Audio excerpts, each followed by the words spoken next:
Mr. Johnson here, doing a quick video previewing anatomy and physiology here at South Memphis High School. That's what I teach here.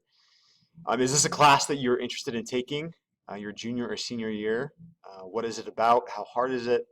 What are the requirements? What do we teach? So let me do a quick video on that. Has your teacher already gone over something like this that previews all of the classes here at South Memphis High School? Your junior year, it's highly recommended to take Gen Chem 1 or Chem Honors or Intro to Chem.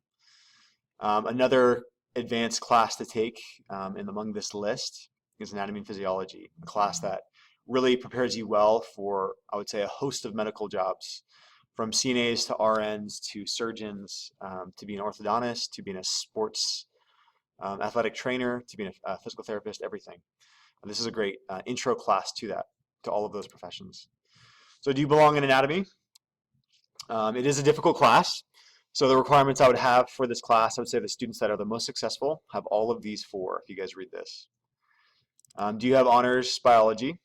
Have you taken other honors and AP coursework at South? Have you been required to do homework for those classes? Is your GPA above a 3.0? And I would say most of all, are you really excited about anatomy and willing to sacrifice and work for it? I find a lot of students who are really excited to take anatomy, so they have number 4, but they don't have the other 3, and anatomy becomes too difficult to take. So I would say, do you have 2 or 3 of these? If you only have 2 of them, come talk to me and I'll talk to you about anatomy. But really having at least 3 of these would be good to take anatomy. You can earn college credit for anatomy. SOU is 8 credits. RCC is also 8 credits. So you can earn college credit for anatomy. It's great. Easy way to get your foot in the door in college, and it's much cheaper than college credit. We dissect things we do in anatomy. We've dissected rats. I have 23 fetal pigs in my back room this year that my classes will dissect this spring. So there's definitely dissections. We have a cow eyeball. We have a steer heart and several deer hearts that students have brought in that we'll dissect and get into. We also build clay on a mannequin. So this is one of my group's mannequins this year. They've built muscle on this guy. They built arteries and nerves and veins. They did not skip leg day at all. This guy did not skip leg day, which is awesome. So you have hands on, get to build muscles and lots of other things.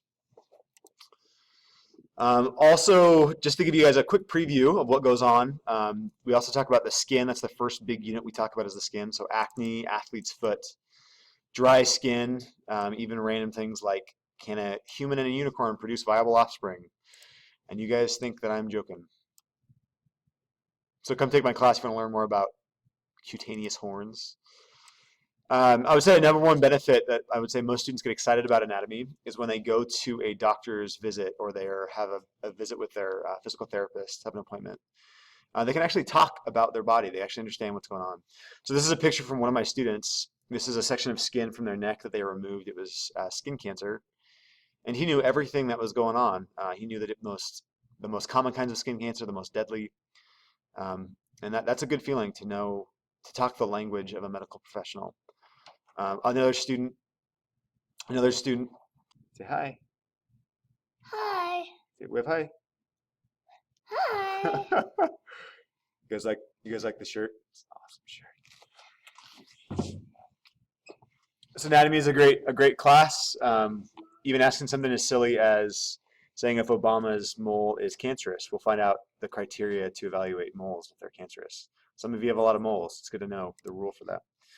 We also look at fracture types in bones, some pretty gory ones, some not so gory ones. We look at how space affects bone. That might be the limiting factor in how far you can travel in space is actually your bones. Why one little bone fracture and a tiny little bone in Yao Ming's foot ended his career. Can you name how many bones there are in the hand? Name which bone my wedding ring sits around. It's pretty cool to learn all the names of the bones in your hand. 206 bones in the body. Learning why pandas have 6 fingers in their hand. What can cause 6 fingers to be there. Also, lots of stuff about injury. So I'm an athlete. My dad was a physical therapist, so I know a lot about injury with volleyball players, with baseball pitchers injure similar kinds of muscles. We also look at rotator cuff injuries. Here, guys, next video is on the rotator cuff. We looked on day 3 of our notes. We looked on day 3 at javelin throwers. So different kind of injury with the rotator cuff, really interesting injury. We also look at why females injure their ACL and their knee about 4 times more likely than guys do. Also dorky pictures of my son. My son's 9. Took pictures of his Spider-Man. Beautifully well-crafted Spider-Man. Lots of different leg muscles in there. So we learned 16 muscles of the arm, 16 muscles of the leg. Also stuff with the brain. Right now, that's what the current unit we're in right now. Learning neuron structure, how electricity goes down, your nerves, to big picture stuff like the different areas of the brain, concussions, left brain, right brain, brain scans that tell you what's going on in your brain. What do they use this type versus this type for?